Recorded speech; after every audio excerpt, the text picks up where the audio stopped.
Going to Ireland to visit relatives who live in the as-fuck middle of nowhere. Any good spooky Irish myths or legends still popular today? Banshees. Banshees. I'm not the one who said banshees, but I know them. They can be heard screaming or crying before the time of a relative's death. They also cause dogs and cats to go by your house more often, crying just before a relative dies. And there's an old wives' tale that says never to pick up a comb off the street because it's a banshees. Aren't the Irish themselves spooky enough? Absolutely every elderly rural man in Ireland has some sort of story about some horrible creature or encounter they've had when they were hunting/fishing/walking/fighting the British. Hunting/fishing/walking/fighting the British. Brilliant. I'm from Dublin and that's the most Irish thing I've ever heard. I live in the north near Carrickfergus, shit tons of spooky happenings over here. For instance, Ballybolly Forest is a 20-minute drive away and it's one of the most haunted forests places on earth. Also in the town I live in there is this old bridge made out of stone. The bridge is around 500 years old. The bridge is surrounded by fields and trees on one side and some houses on the other. The legend goes that apparently some brigand or bandit was trying to escape the town for whatever reason, but he got caught and hung from the bridge. Now this bridge has about a 20 to 25 foot drop on either side, and being pushed off this thing with a noose round your neck is only gonna go one way. So his head got torn from his body like an angry teenage girl tearing apart a stuffed bear, and for whatever reason, this bridge is now pretty messed up, and apparently at night you can sometimes hear the sound of galloping horse hooves on the cobblestones, and a few people have sworn they have seen a man-like figure dressed in early 17th century attire. Be from Belfast, but my gran was from Glenarm in County Antrim.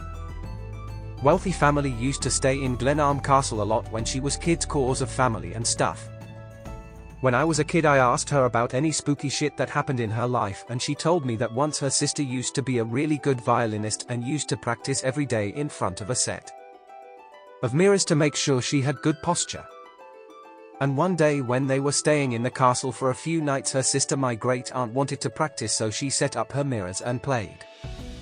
After about 15 minutes she said she could smell sulfur but ignored it and kept playing. Then my gran could too and went to check on her, and she had stopped playing, and apparently in the mirror she saw a dude who she said was the most beautiful man she had ever seen, but also terrified her to her core, and my great aunt was just standing there, violin on the floor, scared shitless. Gran grabbed her arm, pulled her out of the room, and from that day she never played violin again and won't listen to any either. Thought she was talking shit for years, but she was a pretty serious woman and rarely joked and looked pretty spooked talking about it, so maybe check around Glenarm in the north, find some spooks. There's a pretty spooky field where they used to bury unbaptized babies just down the road from me.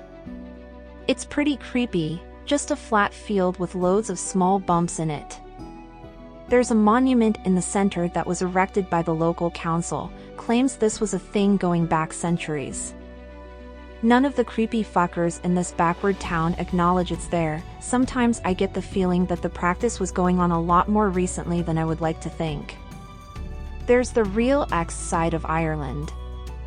It's all these creepy little towns full of disturbed and inbred people hiding secrets from outsiders. And not cutesy American leprechaun hidden gold secrets. Think more generations of rape and abuse being hidden and repressed through religious fervor. It's like the fucking Wicker Man around here sometimes. Creepiest Irish myths are usually around the fairies. Not the cute German ones with wings, but Irish fairies are human-sized and are supposed to live alongside us but in another world we can't see. A sign of fairies are circles, made in the grass or out of mushrooms, natural occurrences. Also they're believed to walk at night. Their night is like our day, sometimes with horses and carriages.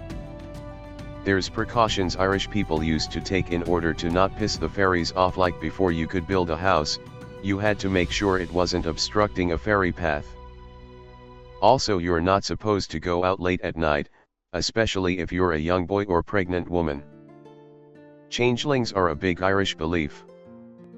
Essentially, fairy parents will swap your child with one of theirs in hopes that you will raise it and not notice.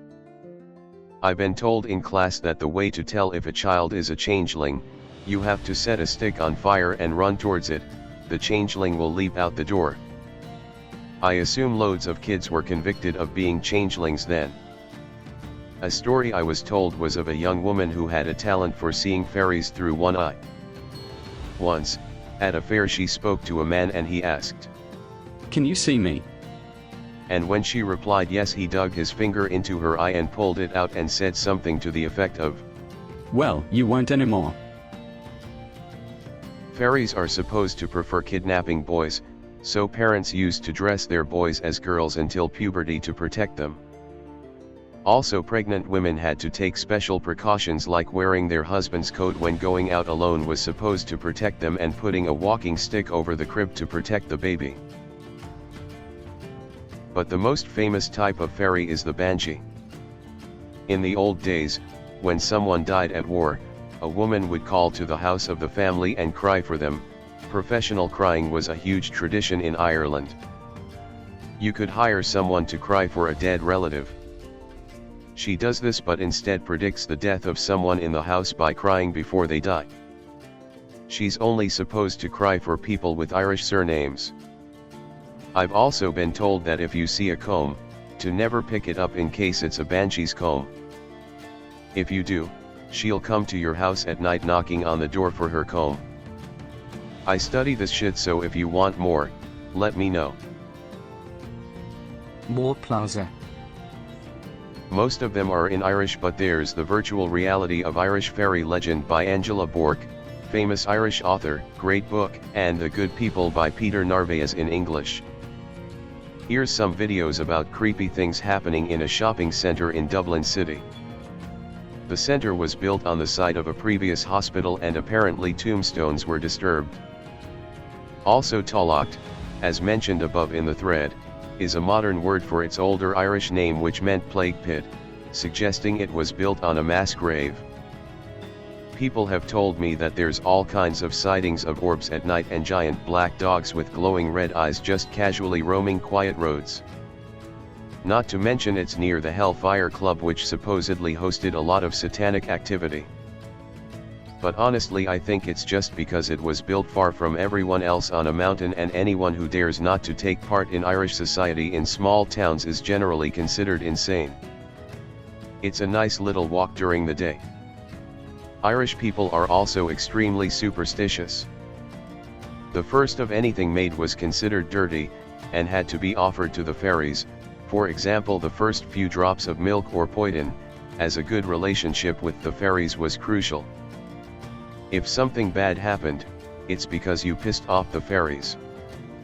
Before Christianity, this was people's way of explaining why bad things happen, and people pretty much had the same relationship with these unseen people that most people have with gods now.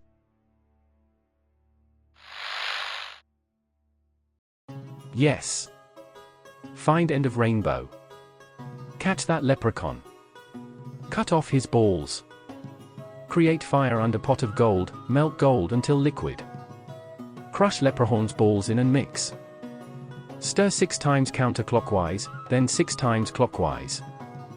On final circle create a pentagram while reciting roly pole, give me the formule.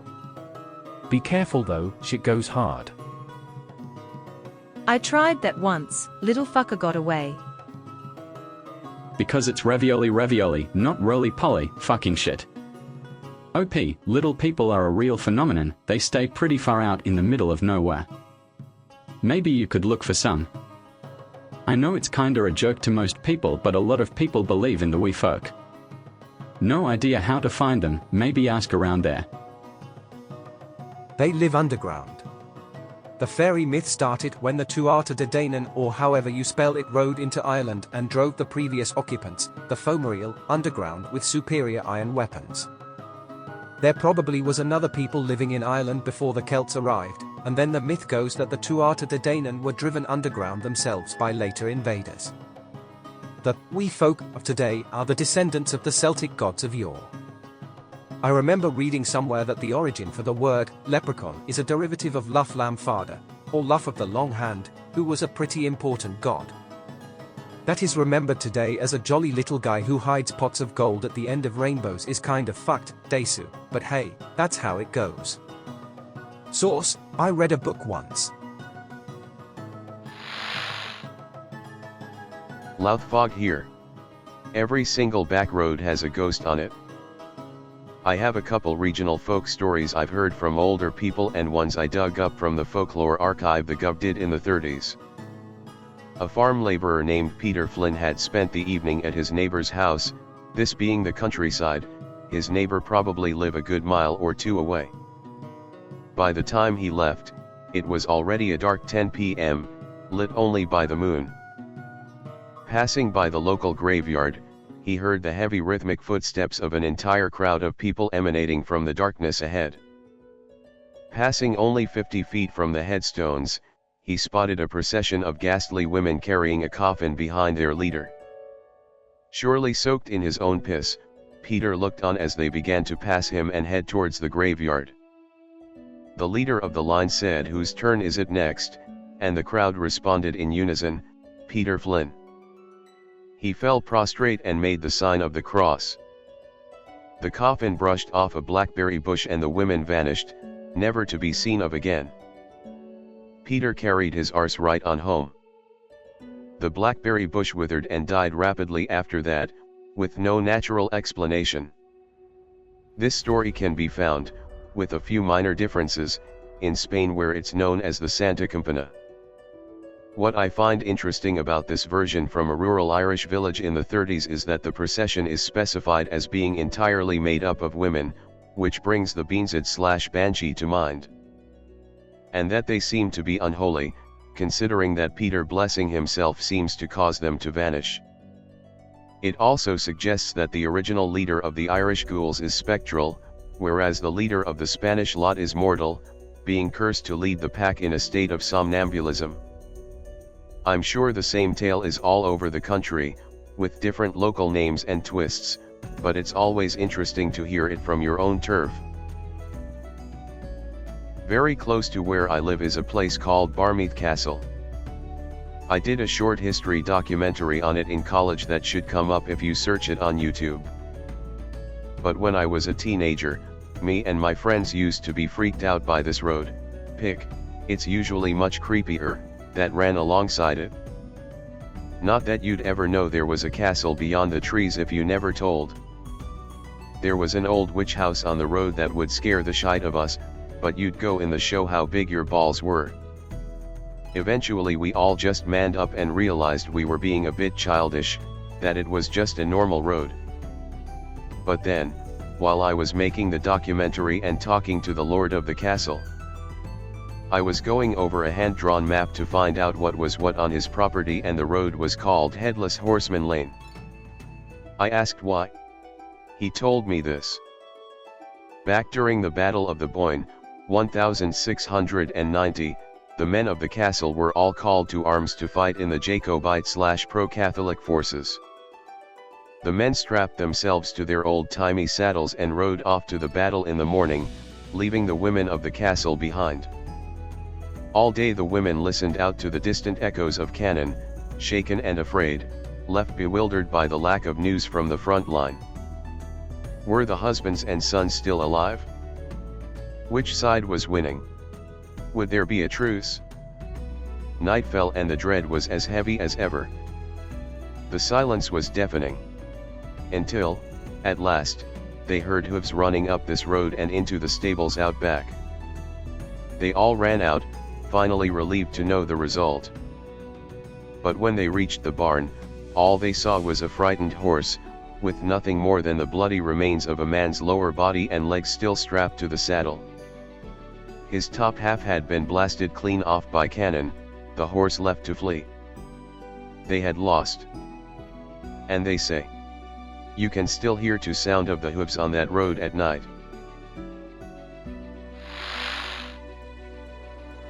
I come from a farming background. One of our fields has an ancient fort in it. It is outlined by a ring of trees. I remember going past it late at night and hearing screaming. I couldn't quite figure out where it was coming from, almost like underground. It's very hard to get relatives to speak about it. It's strictly forbidden to mention. One of the fields has a boundary where there is small fairy tree about 8 foot tall. These trees were never to be touched. Everyone gave a strong warning not to remove it. My uncle decided to rip it out to repair a fence. He died a year later of aggressive cancer. My grandmother said he disturbed the fairies that inhabit these trees. She said this happened many times before, but that younger people don't believe her. No matter where you go in rural Ireland, you find creepy stories. I live about 400 meters away from an old cottage where an old woman died in the 60s. Every time I enter, I feel like a huge sense of dread negativity.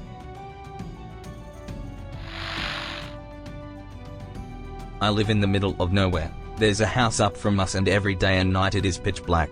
It has been overgrown for many years with ivy and other weeds, and the garden has also fallen into disrepair. In the front window can be seen what looks like a voodoo doll. The man who lived there many years ago, people refused to say much about him, but my father once told me never to pick him up if he was hitchhiking. There are other stories too.